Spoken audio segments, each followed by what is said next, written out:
Bonjour mes chers amis, on va étudier le livre Roi 2, mais je dois vous avouer que c'est un livre très long, il couvre plusieurs centaines d'années et la majorité des rois d'Israël.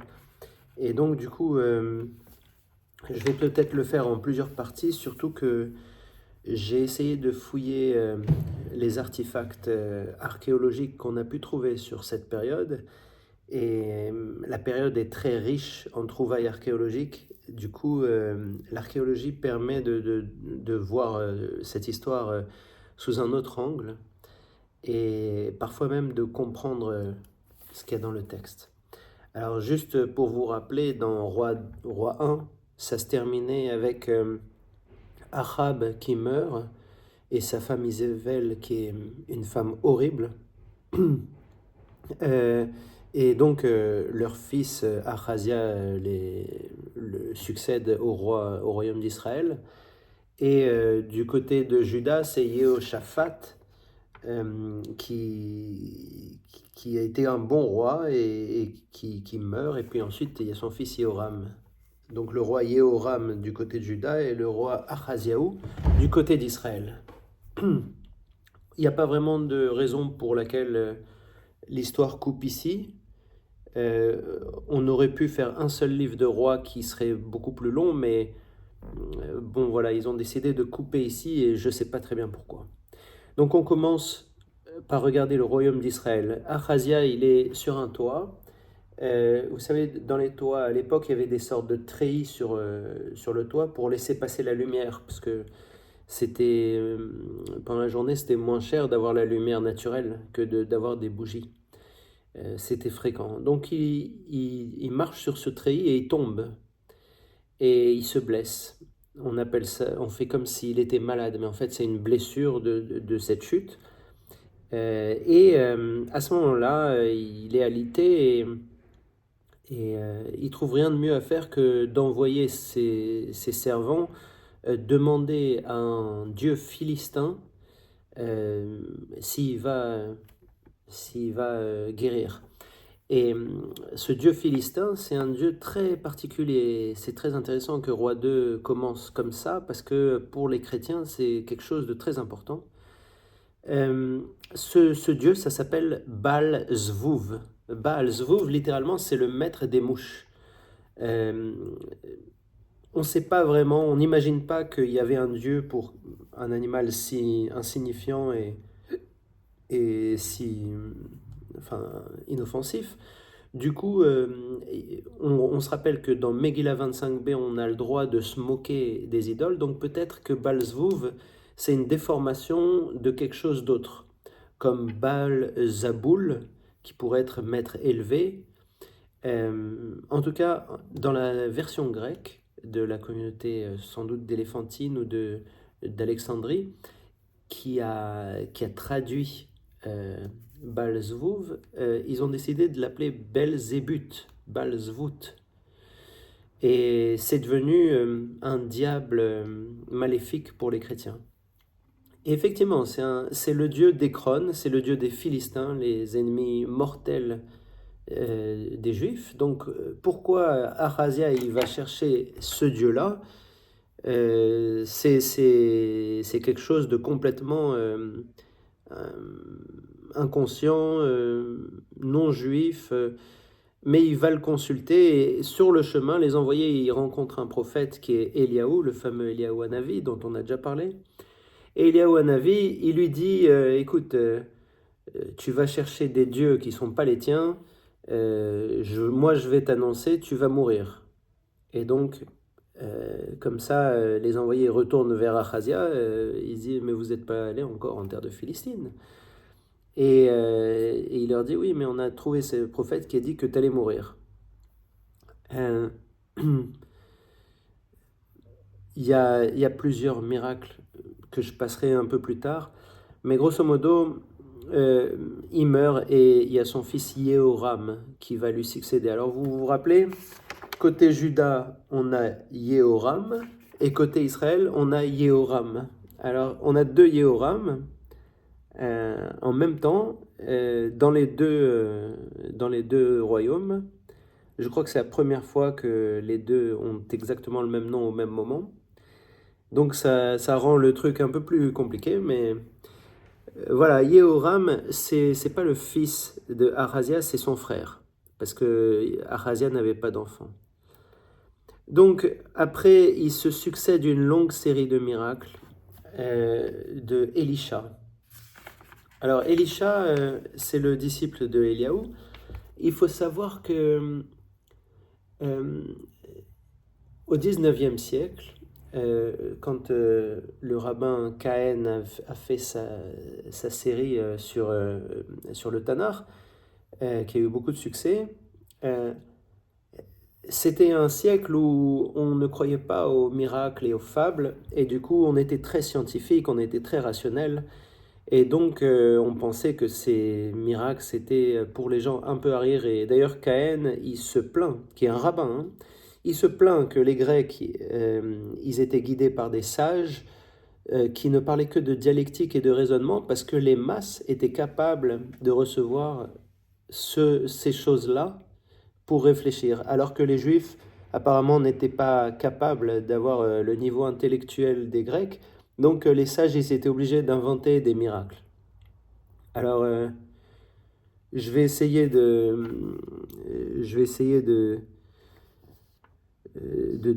passer tous les miracles. Donc Eliaou qui a annoncé la mort de, euh, de Ahazia, il a reçu des contingents. Ahazia, il lui a envoyé des contingents pour le tuer. Le premier contingent, Eliaou, il l'a brûlé. Deuxième contingent, il a brûlé. Le troisième contingent, il a dit, s'il te plaît, juste suis-nous, on ne veut pas te faire du mal. Donc Eliaou les a suivis. Après, un peu plus tard, Eliaou, vous savez, il n'est pas mort, d'après la légende juive. Il a été emporté par Dieu. Et son disciple, avant de le quitter, il lui a demandé d'avoir 2 fois son esprit. Donc Eliaou, il lui a donné 2 fois son esprit. Elisha est devenu un prophète 2 fois supérieur à Eliaou. Et, et on en parle plus dans Malachi 3, 23. Eliaou, qui n'est pas mort, il revient en fait à chaque période pour les gens qui le méritent. Donc si ça se trouve chez vous, vous avez Eliaou Hanavi qui va venir vous visiter. En tout cas, c'est une légende juive tenace. Je vais passer le plus vite possible sur les miracles de Elisha parce qu'il y en a énormément vu qu'il est 2 fois plus que Eliaou. Donc il y a un moment, l'eau de Jéricho est insalubre, il la rend salubre. Les vendeurs d'eau, du coup, ils perdent leur job et ils commencent à se moquer de lui, ils le traitent de chauve. C'est possible que Elisha était chauve. Et donc, ils se font tuer par un ours. Après, il y a une sorte de guerre entre Moab et l'alliance judéo-israélienne. Je vais un peu aller dessus parce que c'est une guerre qui est très importante et qui nous donne des enseignements. Donc, comment ça a commencé? Vous saviez que Moab était soumis à un tribut par Israël. Moab avait été conquise. Et Moab, il y a beaucoup de problèmes avec Moab. Mais bon, ils avaient été conquis, donc ils devaient donner un tribut. Mais voilà, Ahazia, il est mort, le roi d'Israël. Il y a son fils son frère qui lui succède. Moab, ils disent, bon, on va cesser de payer des tributs. Peut-être que même c'est quand Ahab est mort, pardon. Quand Ahab est mort et que son fils Ahaziaou, il a, il a succédé, Moab, il s'est dit, moi, j'arrête de payer le tribut. Et ils se sont dit que Ahazia était plus faible que son père. On se rappelle que son père, Ahab, marié à Isabelle, c'était des gens horribles. Donc, à ce moment-là, Israël s'associe à Juda, donc les deux royaumes, pour attaquer Moab. Le roi de Moab, à ce moment-là, il s'appelle Mesha. Et on va y revenir parce qu'il a écrit une stèle sur ce que je vais vous décrire ici. Donc, en gros, Mesha, ce qui se passe, c'est que justement, quand toute l'armée judéo-israélienne arrive devant Moab, tout d'un coup, ils se rendent compte qu'ils n'ont plus d'eau. Et ils ont des problèmes parce qu'il faut non seulement nourrir l'armée, mais les animaux. Alors, ils ont peur de mourir de soif avant de commencer la guerre. Donc, à ce moment-là, il y a Élisha qui est consulté et qui annonce que en fait l'eau elle va arriver demain, et effectivement l'eau arrive demain par miracle, ou pas par miracle, mais en tout cas ce qui est miraculeux c'est que Élisha l'avait prédit. Et, et c'est intéressant parce que quand il a prédit ça, il était inspiré par la musique. Il a demandé à ce qu'un musicien joue pour être inspiré. Donc la musique peut inspirer la prophétie. Et à ce moment-là, ça arrive le matin, Mécha, il voit de loin les troupes judéo-israéliennes, et il voit l'eau qui arrive avec le lever du soleil, et tout est rouge. Alors il a l'impression que les troupes judéennes et israéliennes se sont battues, et qu'il y a du sang, alors qu'en fait c'est que de l'eau. Il va attaquer Israël, et il est très déçu parce que c'était pas du sang, Israël va très bien, et en fait, il commence à perdre la guerre. Donc Mesha est en train de se retirer sur sa base. Il n'arrive pas à s'échapper. Et dans un acte désespéré, il fait quelque chose incroyable, inconcevable, mais qui montre bien la barbarie de l'époque. Il prend son fils qui était appelé à régner et il le sacrifie sur la muraille de sa ville. Et quelque chose de très bizarre est marqué. Mesha, il sacrifie son fils, et juste après, il y a marqué, et il y eut une grande indignation contre Israël. Alors j'ai regardé pas mal de commentaires sur ça. Euh, Bien sûr, c'est incompréhensible. C'est le roi Mesha qui sacrifie son fils, et le monde est indigné contre Israël, qui n'est pas responsable de la folie de ce roi. Euh, Mais en tout cas, ce qui se passe, c'est que le monde est indigné contre Israël. Il y a eu une grande indignation contre Israël. Ils ne précisent pas, mais dans les commentaires, on dit que ça venait du roi d'Édom. Et donc Israël se retire, et donc Mesha n'est plus soumis aux tribus. Israël abandonne son idée d'avoir un tribu de Moab. Alors, bon, quand je lis ça, moi, je comprends pas. Et c'est vrai que je crois que beaucoup de commentateurs qui étaient des religieux extrémistes, disons, ils se sont dit, bah regardez, Mesha, il est prêt à sacrifier son fils pour son faux Dieu, et le roi d'Israël, il n'était pas tellement dédié à Dieu, et voilà, en fait, il a eu honte. Il a eu honte parce que voilà, il y a des gens qui croient en leur Dieu et il y a des gens qui ne croient pas en leur Dieu. Ça, c'est une façon très, je pense, religieuse et pieuse de penser, mais je ne pense pas que ce soit la vérité. Je pense que c'est vrai que c'est illogique, mais on peut faire un parallèle avec l'actualité. On voit par exemple que le Hamas à Gaza, il s'entoure d'enfants pour se protéger, et si jamais par malheur, quand il y a des échanges de feu entre Israël et Gaza, il y a un enfant qui meurt, et ben c'est Israël qui est accusé. Et peu importe que ce soit le Hamas qui veut absolument être entouré d'enfants, qui veut mettre des enfants sur le terrain de guerre, qui mettent leurs tunnels même dans des écoles ou dans des hôpitaux, peu importe, c'est Israël le coupable. Et en fait, c'est exactement ça. C'est, à mon avis, la première guerre d'image, la première guerre de réputation de l'histoire de l'humanité, puisque quand on regarde les autres artefacts archéologiques, il n'y a rien d'aussi profond. En général, c'est que des odes et des épopées et des vantardises de comment tel roi a gagné. Il n'y a jamais de gens qui se plaignent d'avoir perdu. Il y a des gens qui se plaignent auprès de leur roi que leur village a été attaqué et qui demandent au roi de faire quelque chose, mais en général, quand on écrit l'histoire à l'époque, c'est que des épopées. Il n'y a personne qui a l'air d'avoir perdu, c'est que ils sont tous champions. Mais là, c'est ça la force de la Bible, c'est que c'est un texte complètement objectif. Il n'y a pas de moment où on se dit, voilà, Israël est supérieur. Bon, le Dieu d'Israël est supérieur, ça c'est sûr, dans les écrits. Mais euh, voilà, c'est assez objectif dans le sens où, voilà, Israël a perdu, entre guillemets, la guerre de l'image et donc doit se retirer.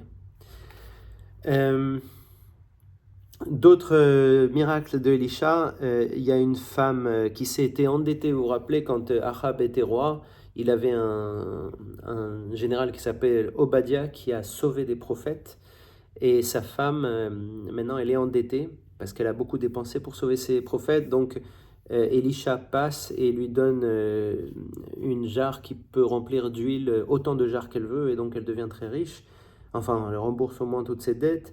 Ensuite, la sœur d'Avishag, selon Rashi. Vous vous rappelez, Avishag, c'était cette vierge qui réchauffait David, mais qui n'a pas consommé avec David avant la mort de David. Donc sa sœur, donc Elisha lui fait enfanter un fils, mais après son fils il meurt, donc Elisha ressuscite le fils. Ça rappelle le miracle d'Éliaou qui avait aussi ressuscité un enfant, l'enfant de la femme qui l'avait gardé quand il y avait la sécheresse.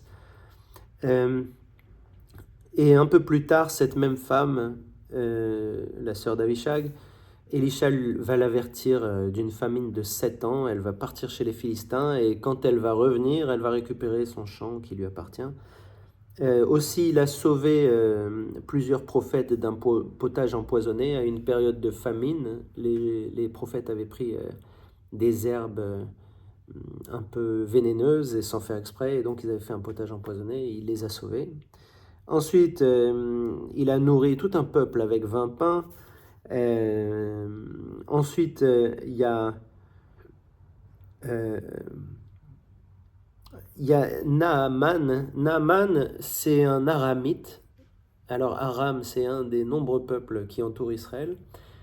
C'est celui qui avait tué Achab. Achab, vous vous rappelez, il était mort d'une flèche partie au hasard, alors qu'il était déguisé en soldat, alors qu'il était roi d'Israël. Et Eliaou lui avait prophétisé qu'il allait mourir. Ou c'était Eliaou ou quelqu'un d'autre, je ne sais plus. Mais en tout cas, il lui avait prophétisé qu'il disait c'est Naaman qui a lancé cette flèche au hasard et qui a tué Achab, et donc il a eu la lèpre, parce que c'est toujours mal de tuer un roi d'Israël ou de Juda. Et donc, Elisha lui donne une façon de guérir sa lèpre. D'ailleurs, le serviteur d'Elisha, Géchizi, il en profite pour aller demander de l'argent à Naaman. Et Elisha, quand il apprend ça, il le maudit. Et du coup, Géchizi, il récupère la lèpre et vous allez voir que ça va être utile pour la suite de l'histoire. Donc le serviteur d'Elisha, maintenant, il a la lèpre. Un peu plus tard, il fait flotter une lame de fer sur l'eau. Je vous passe tous les miracles à peu près, comme ça vous avez une idée. Un moment, le roi d'Israël, il a des problèmes parce que le roi d'Aram, il fait plein d'embuscades. Et Elisha, il dit au roi d'Israël où c'est qu'il y a les embuscades. Et à cause de ça, Aram croit qu'il y a un traître, mais on lui explique que c'est le prophète d'Israël. Donc ils essayent d'attaquer Elisha, mais les troupes qui viennent pour Elisha d'Aram, elles sont aveuglées par Elisha. Il va les emmener dans une embuscade à Shomron et ils vont renoncer à attaquer Israël. On leur laisse la vie sauve. Et c'est une erreur parce que disons en assyriologie, on se rend compte que la parole donnée n'a aucune valeur. Ils renoncent à attaquer Israël, mais en fait, un peu plus tard, vous verrez Ben-Hadad, le roi d'Aram, il ne respectera pas ce renoncement et il reviendra. Je vais continuer un petit peu dans l'histoire avant de passer à la suite des miracles, parce que là, on va très loin avec Ben-Hadad. Donc, ce qui se passe, Ben-Hadad, il va d'abord assiéger Shomron. Il va y avoir une grande famine. C'est de là que vient le potage empoisonné. Le roi, il va même donner son fils à manger. Une histoire un peu à dormir debout. Il y a une femme qui dit « Donne ton fils à manger et moi je donnerai mon fils à manger ». Le roi, il donne son fils à manger. Après, on ne retrouve plus la femme, elle cache son fils. Bizarrement, le roi donne son fils à manger, mais à la fin du siège, on se rend compte qu'ils avaient encore quelques animaux. Donc il a préféré donner son fils à manger plutôt que des animaux qui restaient. C'est un peu, ou sinon les animaux étaient cachés, je ne sais pas. Élisha, il prédit la fin de la famine quand on vient le presser. Et ce qui se passe, c'est que les lépreux, dont Géhézi, ils sortent de Shomron pour regarder le camp aramite et ils disent, bon, s'ils nous tuent, ils nous tuent, de toute façon, on est voué à la mort avec cette famine. Et s'ils ne nous tuent pas, ben, au moins on mangera. Et donc, ils y vont et ils se rendent compte que le camp d'Aram est complètement vide. Ils ont tout laissé, ils sont tous partis précipitamment. Et donc, ils arrivent et ils mangent à leur faim. Et puis après, ils disent, mais il faudrait quand même qu'on dise à Shomron que les Aramites sont plus là. Et donc, ils rentrent et Shomron peut aller manger à leur faim dans le camp d'Aramites et aussi en dehors. Ils ne sont plus assiégés, alors qu'ils croyaient être assiégés. Donc, d'ailleurs, ça c'est un autre miracle, le fait qu'il prédit la fin du siège demain, alors que personne n'imagine que tout le monde est en train de mourir de faim. Donc, à ce moment-là, Ben-Hadad, le roi aramite, il est malade. Et il envoie son fils Hazaël à Élisha pour conseil. Il lui demande est-ce qu'il va être rétabli. Et là, Élisha, il lui répond Ben-Hadad, il va se rétablir, mais il va mourir. Ce qui est un peu contradictoire. Il prédit ça, et en fait, après, il pleure parce qu'il voit que Hazaël, il va être très cruel avec Israël, il va écraser les têtes des enfants. Et Hazaël, il y croit pas, il est complètement incrédule. Moi, je vais jamais faire quelque chose comme ça. Mais voilà, c'est ça qu'il prédit, un autre miracle. Et donc Hazaël, il rentre et il tue son père dans son lit. C'est comme ça que son père est mort. Donc il avait été rétabli, mais Hazaël l'a tué pour prendre sa place. Tuer son père pour prendre la place de roi, c'est quelque chose que vous allez voir qui est fréquent en dehors d'Israël et de Juda. Juste un petit mot sur l'archéologie. J'avais parlé de Mécha qui avait sacrifié son fils pour gagner la guerre. Il y a une stèle de Mécha qui existe. Bon, bien sûr, il ne dit pas qu'il sacrifie son fils. Il ne dit pas qu'il était en train de perdre la guerre. Mais il dit à quel point il a gagné la guerre. Et donc, voilà, qu'il est, il est tellement extraordinaire. Bon, quand on regarde la stèle de Mécha, c'est beaucoup moins intelligent que quand on lit la Bible, puisque c'est que à but de vantardise ou de propagande. Alors que la Bible, elle est écrite par des vrais sages, pas par le roi.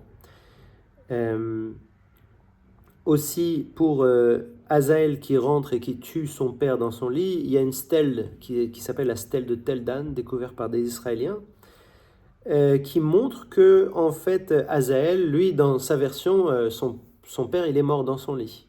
Et bien sûr, il dirait jamais qu'il a tué son père. Maintenant, on ne sait pas ce que c'est la vérité, on peut que spéculer. Après, si jamais ce qui est écrit c'est des mensonges, on peut rien faire parce qu'on n'était pas là. Déjà, les gens de l'époque, ils pouvaient pas savoir. Alors nous, donc, je regarde. Il y a d'autres choses que je peux vous dire sur les miracles.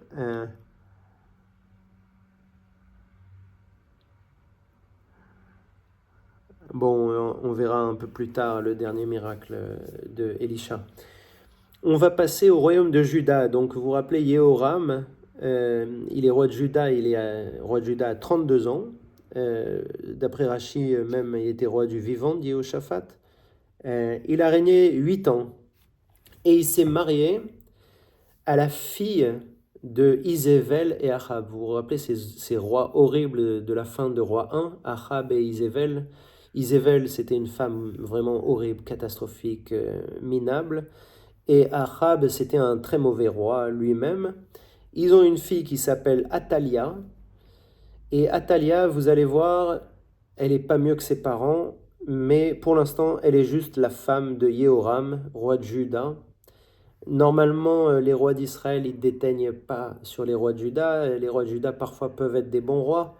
Mais là, maintenant que Athalia, c'est une fille d'Israël, du royaume d'Israël qui est horrible et qui est maintenant mariée au roi de Juda, Ça fait que Yehoram, ça va devenir un mauvais roi, parce qu'on dit dans la Bible que tout dépend de la femme. Vous savez, si vous avez une mauvaise femme, vous allez être une mauvaise personne. Donc, Yehoram va être un mauvais roi. D'ailleurs, de son temps, il y a Édom qui va faire défection et qui va se donner un roi. Édom était un petit peu sous la coupole de Juda. Peut-être que c'est lié au fait que Édom a été tellement indigné de- du fait que Mécha il ait sacrifié son propre fils, ça a donné une mauvaise réputation à Israël. Donc, figurez-vous que c'est son fils Achaziaou. Donc Achazia, on rajoute souvent le ou, on peut appeler Achazia ou Achaziaou. Son fils Achaziaou qui lui succède, et on se rappelle que Achazia c'est un roi d'Israël. Donc voilà, les prénoms, c'est très embêtant dans cette période puisque ils essayent d'avoir les mêmes prénoms. Donc Achaziaou, il lui succède à 22 ans et il règne un an.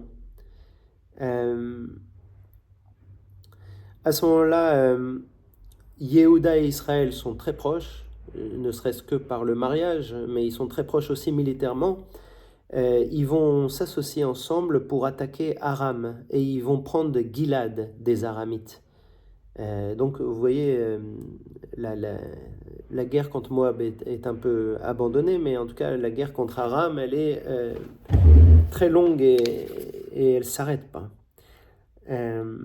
Dans cette attaque où ils ont gagné, et ben quand même le roi d'Israël, Yoram, il est blessé et il est en train de récupérer à Israël. C'est joli de penser que les rois, en fait, ils allaient à la guerre au lieu de rester dans leur château en attendant que les soldats aient fini. Eux, ils allaient à la guerre. Donc lui, il est blessé, Yoram d'Israël. Il y a d'ailleurs, bon, je vais en parler un peu plus tard.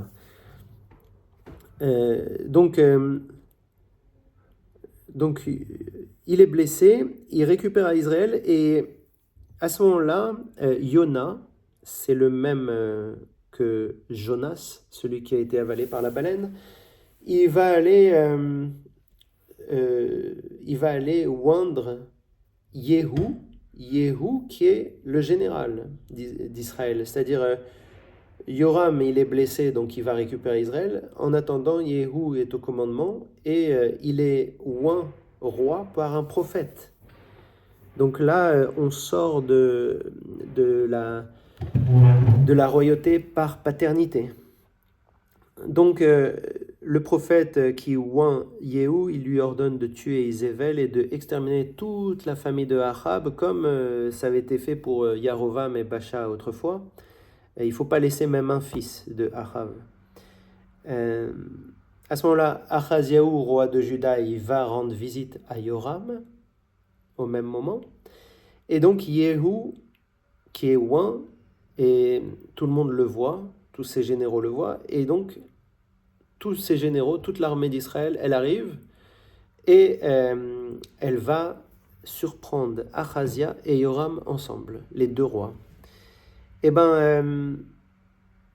Yehou, il va tuer Yoram dans le champ de Navoth. Vous vous rappelez que Achab, il avait volé le champ de Navoth. D'abord, Izével avait tué Navoth par une fausse accusation, et donc Achab s'était emparé de son champ.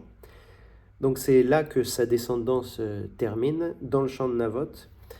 Il y a toujours une sorte de justice divine dans ces textes, même si parfois elle est un peu violente et on ne comprend pas toujours, vous verrez. Ensuite, il va voir Izével, l'horrible femme de Achav, et il la défenestre, alors qu'elle essaye de protester en lui rappelant le sort de Zimri, qui était un roi qui avait tué le roi précédent et qui avait eu un très mauvais sort. Donc, Yehou, il va exterminer après beaucoup de gens, il va exterminer Achab, il va tuer tous les prêtres de Baal, les 42 frères ou neveux, selon les traductions de Achaziaou de Juda, tous les adorateurs de Baal en Israël. Il va juste garder les 2 veaux d'or de Yarovam qui permettaient de détourner le pèlerinage vers Jérusalem à l'intérieur d'Israël pour ne pas que le royaume d'Israël aille en Juda. pour garder le troupeau, entre guillemets. Le fait qu'il garde ces 2 veaux d'or, ça va lui valoir une punition, mais pour tout ce qu'il a fait pour le reste, il y a une récompense. Sa récompense, c'est qu'il y aura 4 générations qui régneront, mais sa punition, c'est qu'il va avoir Hazaël, dont on a parlé, qui va être très cruel avec les Israélites. Et, donc, on va en parler, mais avant, je voulais vous dire qu'en ce qui concerne Yéhou, donc ce roi qui était général, et aussi, comment il s'appelle, Yoram, le roi d'Israël. On ne sait pas vraiment si c'est Yéhou ou Yoram, mais il y a ce qu'on appelle l'obélisque noir de Shalmaneser III, en moins 825 selon les archéologues, ce qui ne correspond pas à la chronologie juive, mais bon, en moins 825, on voit un obélisque noir de Shalmaneser III, et il y a marqué Yéhou de la maison d'Omri, qui est représenté à genoux devant Shalmaneser III. Et puis, parce que, voilà, il y a un problème, c'est que Yéhou, ici, on a l'impression que c'est un roi. Alors, est-ce que c'est un roi ou un général? Parce que la maison d'Omri, c'est... Yoram fait partie de la maison d'Omri, mais Yéhou, il a tué Yoram, et maintenant c'est une nouvelle dynastie qui passe. Donc, on ne sait pas vraiment si Shalmaneser s'est trompé. On ne sait pas si c'est Yéhou au moment où il est général, ou si c'est le roi Yoram, qui est de la maison d'Omri, du coup. En même temps, on ne sait pas si c'est le Shalmaneser qui met fin à Israël, on le verra à la fin. En tout cas, ce qu'on trouve, c'est qu'il y a ce roi juif qui est agenouillé devant Shalmaneser, et il y a sa suite. Et il y a quelque chose de frappant, c'est que c'est la toute première fois qu'on voit un bonnet phrygien. Vous savez, ce bonnet de la Révolution française qui est censé rappeler Phrygie, des Grecs antiques, et ben en fait, là on parle de quelque chose qui a lieu des siècles et des siècles avant, et on voit tous les Juifs avec un bonnet phrygien. Alors, est-ce que ce bonnet phrygien qui représente la liberté vient des Juifs? Il y a un lien entre les Juifs et la Phrygie, mais voilà, c'est une question complètement en suspens. En tout cas, c'est à mon avis d'ignorant, en tout cas la première fois de toute l'histoire de l'humanité où on voit un bonnet phrygien. Donc vous pouvez voir l'obélisque noir de Shalmaneser III. On revient au royaume de Juda maintenant. Il y a beaucoup de va-et-vient. Là, c'était le royaume d'Israël. Vous voyez le nettoyage qu'il y a là-bas. En même temps, ce nettoyage a été tellement violent que le roi de Juda, il a été tué aussi par Yéhou, parce qu'il était venu rendre visite à Yoram. D'ailleurs, ça fait soulever la question, quand en général on visite les malades, on est censé être récompensé. Bah là, Ahaziaou, il a été récompensé en étant tué. Donc Ahaziaou, il est tué, et sa mère Athalia, vous vous rappelez qui c'est Athalia? C'est la fille du couple maudit d'Israël.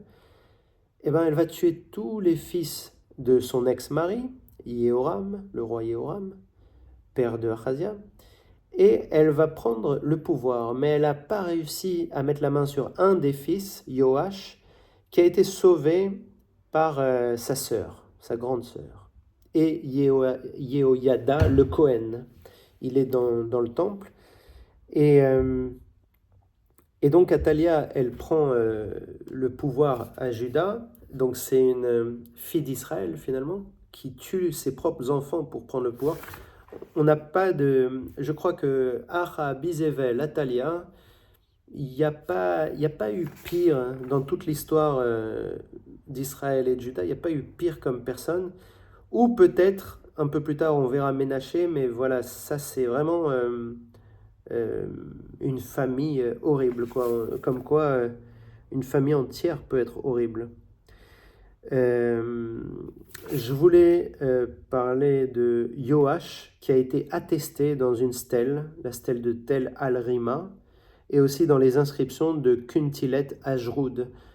Je ne vais pas aller dans le détail de toutes ces choses-là, parce que Vous allez voir, je crois que je vais faire 2 ou 3 parties déjà pour ça, et ça va être très long. En tout cas, je vous donne les références. Donc, Athalia, donc, elle prend le pouvoir, et Yoash, il est sauvé par sa grande sœur et le Kohen Yehoyada. Yehoyada, il va organiser un putsch. Il dit, et d'ailleurs, quand il organise ce putsch, Athalia, elle est prise par surprise. Elle dit Kesher, Kesher, Kesher, ça veut dire rébellion, avec un kouf. Et, donc, elle est tuée, et Yoash est mis sur le trône alors qu'il a 7 ans. Et pour la première fois, alors qu'il y a eu plein de rois, pour la première fois, on parle d'une couronne sur sa tête. C'est le premier roi couronné. David, il n'avait pas de couronne. Salomon, il n'avait pas de couronne. Personne n'avait de couronne, jusqu'à ce Yoash qui a 7 ans, qui devient roi, épaulé par le Cohen. Et à 7 ans, il est sous la surveillance de ce Cohen, Yehoyada, qui va détruire toutes les idoles, qui va renouer avec Dieu. Yoash, il va régner 40 ans. C'est en gros un bon roi, surtout tant que Yehoyada est vivant, mais dès que Yehoyada il meurt, il va se prendre pour Dieu, il va même tuer des fils de prêtres. Et ça, on le verra dans Chronique. C'est dans un autre livre qu'on a les détails. Parce que ce qui est intéressant, c'est que tous les autres livres du Nar, en fait, ils vont revenir sur ce qu'on a vu dans Roi 1 et Roi 2, mais en détail. Ça va être la vie des prophètes qui ont vécu là, ou ça va être les chroniques, c'est-à-dire la chronologie des temps. Donc, le seul défaut de Yoash, c'est qu'il n'a pas supprimé les hauts lieux. Il va essayer d'organiser la réfection du temple. Alors, il va faire 2 systèmes qui vont tous les 2 échouer. C'est très intéressant parce que ça va dans la théorie du management qu'on avait vu dans la Parasha Yitro de la Torah. Et vous allez voir qu'un peu plus tard, il y a un meilleur roi de Juda qui va mieux organiser la réfection du temple. En tout cas, lui, voilà comment il s'y prend. Il va proposer d'abord que la réfection du temple soit à la charge des Kohen. Donc les Kohen peuvent aller directement prendre l'argent des Juifs, quand les Juifs viennent faire leurs offrandes ou viennent payer leur tzedaka, leur maaser. Et donc les Kohen qui récupèrent l'argent, ils peuvent directement financer la réflexion à titre individuel. Mais ça marche pas. Ça marche pas parce que voilà, il y a plusieurs Cohen, on ne peut pas faire ça sans organisation. Il n'y a personne qui va se dire, moi je vais faire ça et toi tu vas faire ça. Donc ça marche pas. Donc il va proposer la toute première tzedaka, la toute première... il y a beaucoup de premières fois dans ce livre. Donc une boîte où les Cohen qui prennent, ils mettent directement dans la boîte pour financer, et les ouvriers ils peuvent se servir et faire les travaux. Mais très vite, il y a un manque d'argent, parce que évidemment, si tu dis aux ouvriers, vas-y, voilà l'argent, tu fais ce qu'il faut, il va prendre plein d'argent et voilà, il va mettre dans la poche. Donc les 2 échouent. À ce moment-là, pendant qu'il est roi, ce Yoash, il y a Hazaël, le fameux, qui va surtout persécuter Israël. Mais d'abord, il va conquérir Gath et menacer Jérusalem. À ce moment-là, Yoash, il va lui donner tout l'or des rois précédents, toutes les richesses des rois précédents, et Hazaël va partir, va renoncer à attaquer Jérusalem. Et donc, du coup, il va aller vers Israël, vous allez le voir après. Yoash, il va être tué par selon les commentaires, des Moabites et des Ammonites de Jérusalem, donc des étrangers. Donc il va être tué. Son fils Amatzia va lui succéder à 25 ans pour 29 ans. On se rappelle que Yoash, il a régné combien de temps, j'ai dit? Il a régné des dizaines et dizaines d'années. Voilà, 40 ans. Donc oui. Donc Amatzia lui succède à 25 ans pour 29 ans. Et il va exécuter tous tous les assassins de Yoash, sauf leurs enfants. Il va respecter ce que la Torah dit. Les coupables sont tués, mais pas leurs enfants. Alors qu'à l'époque, vous voyez, même là, on tue souvent les enfants avec les pères coupables. Donc lui, il va suivre la Torah, Amtsia, ça va être un bon roi. Maintenant, j'aimerais revenir à Israël. Donc, Yehoachaz va succéder à Yehu, c'est son fils, donc le général qui a pris le pouvoir. Il va être mauvais. Yehoachaz, il va régner 17 ans. Il va être persécuté par Hazaël et ensuite par son fils Ben-Hadad. Yoash va lui succéder à 16 ans, donc là encore on a un nom similaire au roi de Juda, mais cette fois-ci c'est le roi d'Israël, Yoash, il va lui succéder à 16 ans. Et il va reprendre des villes à Ben-Hadad, mais les Moabites vont rentrer en Israël, et ensuite il y a Yarovam qui va succéder à Yoash. Là j'ai fait très rapidement, parce que le roi d'eux ne s'attarde pas, mais on verra plus longuement dans les chroniques et dans d'autres. Là, juste, il y a beaucoup de choses sur ça. Il y a la stèle de Zakour sur Ben-Hadad, Bar-Hadad 3, sans doute Ben-Hadad. Il y a Nimrod Slab, la dalle de Nimrod, où il y a Hadad Nirari 3, qui peut être aussi Ben-Hadad. Il y a aussi... il y a Yoash. En fait, il était donc jeune, il va voir encore Elisha, il va lui demander s'il va réussir à battre, et avec une sorte de procédure, Elisha lui dit qu'il va effectivement prendre des villes à Ben-Hadad, mais il ne va pas le supprimer complètement, malheureusement. Et donc, c'est ce qui se passe. Voilà, ce qui se passe, ça avait été prédit par Elisha. C'est le dernier miracle avant sa mort. Puis après, Elisha meurt. Il y a quelqu'un qui est enterré avec lui à la hâte, et ce quelqu'un, il ressuscite parce qu'il a touché les os de Elisha. Donc, voilà, encore des histoires à dormir debout pour le 19e siècle, très rationnelles. Mais bon, qu'est-ce qu'on en sait? Alors... on revient à Juda. Donc, vous vous rappelez, Yarovam succède à Yoash en Israël. Maintenant, Yoash a été tué en Juda. Donc, Amatzia, le fils de Yoash de Juda, c'est un bon roi. Il va vaincre Édom. Donc, vous vous rappelez, Édom s'était mis un roi, s'était rendu indépendant. Maintenant, il va prendre Séla. On croit que c'est Pétra. Et il va soumettre Édom à un tribut. Pétra, donc c'est là dans la Bible, il va la renommer Yokteel, c'est-à-dire soumis à Dieu, ce qui donne une idée de la soumission d'Amtsaya à Dieu. Donc c'est un bon roi, à Matzia. Ensuite, il va s'attaquer à Yoash d'Israël. C'est marrant parce qu'il a le même prénom que son père. Mais il va s'attaquer à Yoash d'Israël, mais Yoash d'Israël est plus fort. Celui qui a rencontré Elisha sur son siège de mort. Et Yoash, il va battre Amatzia. Et il va prendre toutes les richesses de Jérusalem, s'il en reste, puisque on avait tout donné à Hazaël. Et il va même prendre des otages. Et là, ça nous révèle que, en fait, Amatzia, il avait emprisonné des fils de princes qui étaient concurrents à son règne, concurrents à Amatzia. Et donc là, Yoash, il va les prendre. Donc c'est lui qui va prendre les princes de Juda, concurrents à Amatzia. 15 ans plus tard, Amatzia, il est tué dans un complot, et son fils Uzia ou Azaria, selon les cas, lui succède à 16 ans pour 52 ans, et il va rebâtir Élat. On va reparler d'Élat un peu plus tard.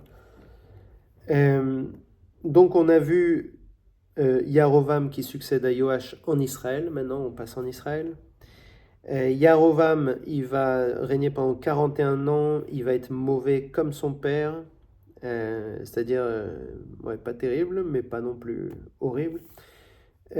Jonas, donc Yona, encore le prophète de la baleine, il va lui prédire un agrandissement Israël parce que Dieu, il a pitié de la misère d'Israël. Et effectivement, il va conquérir Damas, puis Zacharia. Zacharia c'est son fils, il va lui succéder pendant 6 mois. C'est aussi un mauvais roi. Conquérir Damas, ça veut dire qu'il va prendre une partie de la Syrie. Et vous allez voir, ça a des conséquences parce que Achour après va être un grand persécuteur d'Israël. Donc, Zacharia qui lui succède au bout de 6 mois, il est tué en public par Shaloum, qui va régner 1 mois et qui va ensuite être tué par Menachem. Donc voilà, le royaume d'Israël, il est beaucoup plus violent que le royaume de Juda, vous le voyez. Hein. Entre Yehou qui a exterminé tout Achab et même tué le roi de Juda. Et voilà celui-là aussi qui succède. Chacun se tue. Shaloum, il est arrivé juste 1 mois, juste pour mettre son nom dans la Bible, mais pas plus. Donc, on revient au royaume de Juda, qui est un peu plus calme. Achazia, il est atteint de lèpre.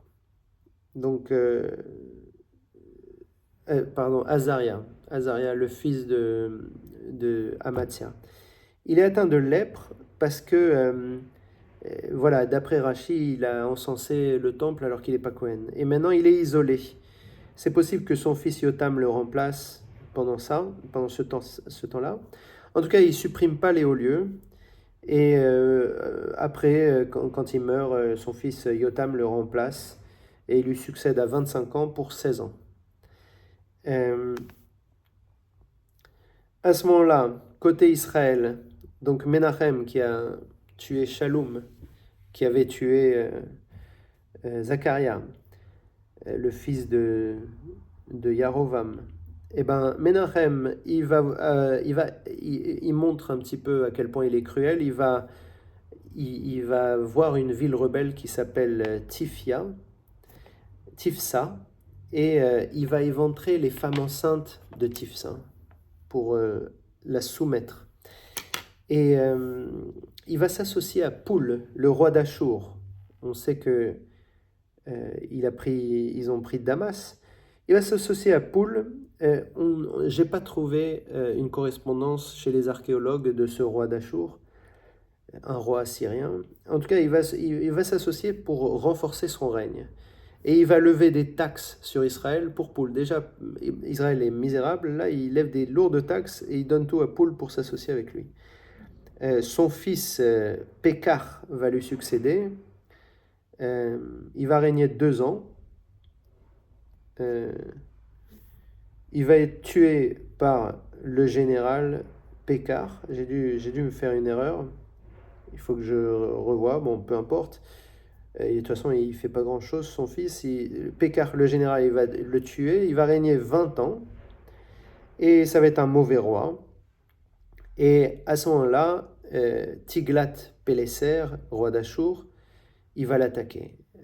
Il va déporter tout Naphtali, puis la Galilée. Juste Tiglath-Pileser, ça veut dire tigre dominateur en assyrien. C'est un roi très fort. Après, Hoshea va tuer Pékar et va régner 9 ans, 16 ans selon Rachi. Je vais juste vérifier. Pékar, c'est Pékaya, pardon. C'est Pékaya, le fils de Menachem. Son fils Pékaya. Voilà. Donc, on revient au royaume de Juda. Yotam, c'est un bon roi, comme son père Uzia ou Azaria.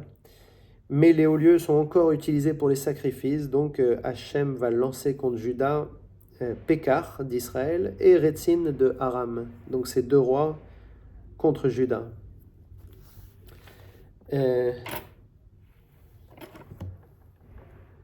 La vidéo est déjà un peu longue. Je vais essayer de finir sur le Achaz, le fils de Yotam, qui va lui succéder à 20 ans pour 16 ans. Et c'est un très mauvais roi. Il y a quelque chose de bizarre sur Achaz quand on fait les comptes, parce qu'un peu plus tard, il va avoir un fils qui va régner à 25 ans. Il s'appelle Chizkia. Et ça va être un bon roi, mais si on regarde son âge, 25 ans quand il règne, alors que Achaz, son père, il a régné à 20 ans pour 16 ans, on se rend compte qu'en fait, Achaz, il a eu un fils quand il avait 11 ans. Alors est-ce que c'est possible qu'à 11 ans, il était marié avec une femme capable d'enfanter? Ça fait un mariage vraiment très jeune, comme on n'en a pas vu dans l'histoire jusque-là, mais en tout cas, voilà, il aurait 11 ans quand il a eu un fils. Donc ce Achaz, qui est très précoce, il est très mauvais. Il a même fait Molaire avec son fils. Le culte de Molaire, c'est quand on sacrifie son enfant au feu. Et, et donc, c'est un très mauvais roi. Du coup, Rétzin et Pékar, dont on a parlé, Rétzin d'Aram et Pékar d'Israël, ils vont assiéger Jérusalem. Et Rétzin, il va reprendre Élat, qui avait été rebâti. Il va la reprendre et il va l'offrir à Édom, mais il va en chasser tous les Juifs. Et c'est la toute première fois qu'on voit le mot Yehudim. La première mention du mot juif, c'est là. C'est quand on chasse les Juifs de Élat. Achaz, il va se dépouiller pour appeler Tiglath-Pileser, le fameux tigre dominateur. Il va se dépouiller pour l'appeler à l'aide. Et Tiglath-Pileser, il va venir, il va tuer Rétzin et il va déporter toute Damas qui avait été prise par Israël. Donc Tiglath-Pileser, il commence à rentrer en Israël. Et juste en archéologie, il y a ce qu'on appelle la tablette Nimrod K3751 qui parle de ça justement. Donc à ce moment-là, Achaz, qui est très content d'être libéré de ce siège, il va organiser avec le Cohen Uriel des sacrifices idolâtres dans le temple pour inviter et remercier Tiglath-Pileser. Donc vous voyez, il vaut mieux ne pas s'appeler Uriel parce que ce Uriel Cohen, c'est vraiment honteux par rapport à Dieu ce qu'il a fait. Il y a beaucoup de gens qui s'appellent Uriel, c'est pour ça que c'est bizarre. Bref, je vais m'arrêter là pour ça et je reviendrai pour la suite dans une deuxième vidéo.